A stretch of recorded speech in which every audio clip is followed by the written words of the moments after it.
تو تقوی والا یہ کبھی بھی نامراد نہیں ہوتا. کتابوں میں ایک قصہ لکھا ہے کہ بہت بڑا جہاز تھا, سب جو ہے اللہ والے سفر کر رہے تھے, متقی لوگ, اور سمندر میں طوفان, پریشانی. ایک جنات آیا اور جنات نے کہا بھئی تم سب تقوی والے ہو, میں تمہیں ایک وظیفہ بتاؤں, بچ جاؤ گے سب. ہاں بھی بتاؤ. تو کہا بتاؤں گا ایک شرط پر کہ 10,000 درہم سمندر کو ہدیہ دو. 10,000 درہم کی تھیلی میرے سامنے سمندر میں ڈالو, میں گنوں گا 10,000 درہم ہے کہ نہیں, اور سمندر میں ڈالو آپ. پھر وہ اب 10,000 درہم کون نکالے؟ لیکن آدمی پر خدا نہ خواستہ کوئی حالات آتے ہیں تو آدمی فوراً کہتا ہے کہ ملے بھی جان بچے. تھا وہ حاطف غیبی جن, تقوی والوں کا اللہ مدد کیسے کرتا ہے. ایک بڑا تاجر تھا اس میں, اس نے کہا یار میں 10,000 درہم دے. اس نے کہا 10,000 درہم نکال. یہ سب دیکھ رہے ہیں کون؟ جو پانی کے جہاز میں گنے. اس زمانے میں پیسے جو ہوتے تھے درہم دینار وہ تھیلیوں میں رکھتے تھے. 1,000 درہم کی ایک تھیلی, دوسرا 1,000 درہم کی ایک تھیلی, تو ایسے 10 تھیلیاں دی.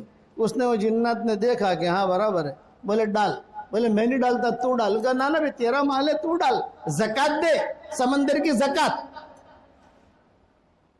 یہ کہا مال کی زکات تو نے بہت نکالی ہے, سمندر کی زکات دے, تو دے ان کو. چنانچہ اس نے ایک تھیلی ڈالی. جنات نے کہا الحمدللہ. دوسری ڈالی, کہا الحمدللہ. اچھا اب وظیفہ بتا. تو بھاگ جائے گا, تو جنات ہے, تجھے تو کوئی ویزے کی ضرورت نہیں, اور پیسے بھی گئے اور تو بھی گیا. تو اس نے کہا دیکھ میں تمہیں وظیفہ بتاتا ہوں کہ یہ آیت صبح شام پڑھا کرو. آپ لوگ پڑھو میرے ساتھ. وَمَن يَتَّقِ اللَّهَ يَجْعَل لَّهُ مَخْرَجًا وَيَرْزُقْهُ مِنْ حَيْثُ لَا يَحْتَسِبُ وَمَن يَتَوَكَّلْ عَلَى اللَّهِ فَهُوَ حَسْبُهُ. بس یہ اتنی آیت تم جو ہے صبح شام پڑھا کرو, اللہ تعالیٰ ہر قسم کے شر سے حفاظت بھی کرے گا اور اللہ تعالیٰ بہت خیرے دے گا. یہ کہا سب علماء تھے, سب نے سنا. معلوم ہے کہ قرآن کی یہ آیت ہے, 28 پارے کی یہ آیت ہے, سورہ طلاق میں یہ آیت ہے. سورہ طلاق تو 2 رکوع کی ہے, بہت دوسرے سورت مل جائے گی آپ کو. تم جو ہے اس کو پڑھتے رہو, صبح شام پڑھتے رہو. نامناسب حالات سے اللہ حفاظت بھی کرے گا اور اللہ تعالیٰ تمہیں مال بھی بہت دے گا. وہ تو چلا گیا. آگے بڑھے تو سمندر میں اور طوفان نہیں آئی, تو سب نے مل کر پڑھنا شروع کیا. کیا پیسے والا وظیفہ تھا نا. آج کل ہم تو وظیفہ بتاتے ہیں, پیسہ لیتے نہیں, اس لیے آدمی کو قدر ہوتی نہیں. وہ جنات نے تو پیسے وصول کیے. فری وظیفے کی قدر نہیں ہوتی, فری بیان کرو پھر قدر نہیں ہوتی. وہ جنات بھی ہوشیار تھا. عفریت من الجن, قرآن میں عفریت من الجن, بڑے لوگ ہوتے ہیں ان کو اللہ تعالیٰ علم دیتا ہے. جیسے ہمارے ہاں انسانوں میں اللہ علم دیتا ہے, کسی کو کوئی خاص چیز دیتا ہے, ویسے جنوں کو بھی اللہ علم دیتا ہے, کیونکہ وہ بھی اللہ تعالیٰ کی طرف سے یعنی وہ مخلوق ہے جن پر احکامات ہیں. ہاں فرق اتنا ہے, جناتوں میں بیماریاں نہیں ہوتی, ڈائبٹیز وہاں نہیں ہوتی, وہاں ہارٹ کی بیماری نہیں ہوتی. ہمارے یہاں ڈائبٹیز ہوتی ہے, ان کے گردے پھیل نہیں ہوتے, یہاں ڈائلیسس کرنی پڑتی ہے. اسی لیے آپ نے جناتوں کو کوئی دوا نہیں دیکھی ہوگی, انسانوں کی دوا ملے گی. یہ فرق ہے. تو ان میں اتنا فرق ہے کہ احکامات سب ایک ہی. نماز ان کو ہی پڑھنی, ہم کو ہی پڑھنی. یہ کہ جمعہ ان کو ہی پڑھنا, ہم کو ہی پڑھنا. حج ان کو بھی کرنا, ہم کو بھی کرنا. لبیک ان کو بھی پڑھنا, ہم کو بھی پڑھنا. روزہ ان کو بھی رکھنا, ہمیں بھی رکھنا. اس قسم کی چیزیں ان کو بھی اللہ نے دی ہے. بس وہ تو چلا گیا. اب وہ جب سمندر میں طوفان آیا, سب نے مل کر پڑھنا شروع کیا. اللہ اللہ کر کے طوفان ٹلا. سمندر وہ کشتی جو تھی وہ جہاں جانا تھا وہاں تو پہنچے نہیں. کسی بھی جگہ جہاں اسے وہ خشکی ملی, سمندر وہ کشتی وہاں پہنچ گئی. سب کی جان بچی. جان بچا کر یہ لوگ اپنا اپنا رخ اختیار کر لیا، ابھی جسے جہاں جانا ہے جاؤ۔ یہ 10,000 درہم والا تھا نا، یہ بڑا آدمی تھا، تاجر بھی تھا، دیندار بھی تھا۔ اس نے کہا بھی میں کہاں جاؤں؟ وہ سمندر کے کنارے کنارے کنارے جہاں پر کوئی چیز مجھے ملے گی تو وہاں میں چلا جاؤں گا۔ دیکھا ایک بنگلہ ہے بہت خوبصورت، روشنی بھی آ رہی ہے، وہ چلا گیا وہاں گیا تو وہاں ایک خوبصورت لڑکی نے کہا رہے تم یہاں کیسے آ گئے؟ میں کہا آپا میں بہت پریشان ہوں، مرتے مرتے بچا ہوں، ہم کو ڈوبتے ڈوبتے بچا ہوں، صرف یہاں اس لیے آیا ہوں کہ آپ پانی پلا دو، کوئی پھل فروٹ دے دو، کوئی روٹی وغیرہ دے دو، سہارا دے دو۔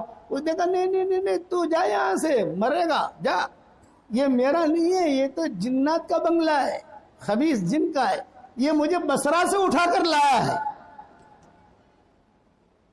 اور وہ آئے گا تو تجھے فوراً قتل کرے گا، تو جلدی بھاگ یہاں سے۔ ارے آپ کچھ کھانا تو دے دو، میں چلا جاؤں گا، کچھ کھانا تو دو۔ ارے تو بات مت کر، بس اس کے آنے کی تیاری ہے، سالوں سے مجھے قید رکھا ہے یہاں پر، تو جلدی سے بھاگ یہاں سے۔ یہ باتیں ہو رہی ہیں، اتنے میں وہ خبیث جن آ گیا۔ 2 جنتوں کا ایک قصہ ہے، ایک نے تو وظیفہ بتایا، سمجھ گئے نا، اور دوسرا اسے مارنے کے لیے آیا۔ بھئی تو کیسے آ گئے میرے گھر میں اور میری بیوی سے بات کر رہا ہے تو؟ بھئی دیکھیے میں تو پریشان حال ہوں، اور نہیں لاؤ میں تلوار لاؤ میں اسے قتل کروں۔ تو وہ کہتا ہے، وہ جس نے 10,000 درہم دیے تو اس نے کہا میں نے یہی آیت صرف 4 مرتبہ پڑھی۔ کتنی مرتبہ بھائی؟ 4 مرتبہ۔ 4 مرتبہ پڑھتے ہی وہ جنات جل گیا، مر گیا۔ وہ لڑکی نے کہا الحمدللہ میری جان بھی بچی، تیری جان بھی بچی، لیکن گھر میں دیکھا تو ہیرے جواہرات سونا چاندی بہت بھرا ہوا۔ اب کیا کریں؟ لڑکی نے کہا کہ دیکھ بھائی میں بصرہ کی رہنے والی ہوں، یہ بہت مال ہے، تو بھی اٹھا میں بھی اٹھاتی ہوں، بس میری اتنا کام کر، میں شہزادی ہوں، تو مجھے بصرہ تک پہنچا دے، اور تجھے جو مال چاہیے وہ لے لے۔ تھیلے بھرے، دونوں نے اٹھائے، بنگلہ چھوڑا، وہ تو مر گیا۔ بنگلہ چھوڑ کر یہ سمندر کے کنارہ تھا نا، سمندر کنارے کنارے کنارے جا رہے تھے تو ایک کشتی آئی۔ وَمَن يَتَّقِ اللَّهَ يَجْعَل لَّهُ مَخْرَجًا وَيَرْزُقْهُ مِنْ حَيْثُ لَا يَحْتَسِبُ وَمَن يَتَوَكَّلْ عَلَى اللَّهِ فَهُوَ حَسْبُهُ۔ یہ آیت یاد رکھنا۔ چنانچہ کشتی آئی، بھی کہاں جا رہے؟ بصرہ جا رہے ہیں۔ ارے بھی ہم کو ہی بصرہ جانا ہے، کتنی ٹکٹ؟ بھئی اتنی ٹکٹ، اچھا بھی چلو۔ بیٹھ گئے کشتی میں، بصرہ پہنچے۔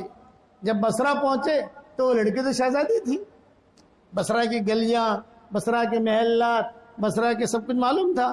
وہ چلتی چلتی سارا مال لے کر، لوگوں نے دیکھا ارے وہ شہزادی آئی ہے، ارے وہ شہزادی آئی ہے، ارے سب جانتے تھے قصہ، ارے شہزادی آئی ہے۔ فوراً جو ہے محل میں گئے، ماں باپ نے دیکھا کہ بھی بیٹی بھی آئی، یہ بھی آیا، بہت ارے بیٹی کیسے آئی؟ ابا دیکھو یہ معاملہ ہوا میرے ساتھ۔ اب وہ نوجوان تھا، وہ اچھا بھلا آدمی تھا، اس نے کہا اچھا میں اب جاتا ہوں کہیں پر بھی اپنا گنانا، تم 2-3 دن رہو یہاں۔ 2-3 دن رکھا، اس کے لیے پیسے کا انتظام کیا۔ ماں باپ نے مشورہ کیا، بے ہماری بیٹی بھی جوان ہے، یہ بھی جوان ہے، مہینوں سے بیچارہ لے کر آیا، میلی آنکھوں سے دیکھا نہیں، چلو دونوں کا نکاح کرا دیتے ہیں۔ تو دونوں کا نکاح ہو گیا، اور وہ دونوں یہی وظیفہ پڑھتے رہے، اور ان کی اولاد میں بڑے بڑے اللہ والے پیدا ہوئے۔ جب ہی میرا بس وقت نہیں، ورنہ تفصیل بھی سنا تھا۔ بصرہ تو بڑی جگہ ہے نا، حسن بصری، رابعہ بصریہ، یہ سارے کے سارے وہی کہ یہ وہاں کا قصہ ہے۔ وَمَن يَتَّقِ اللَّهَ يَجْعَل لَّهُ مَخْرَجًا وَيَرْزُقْهُ مِنْ حَيْثُ لَا يَحْتَسِبُ۔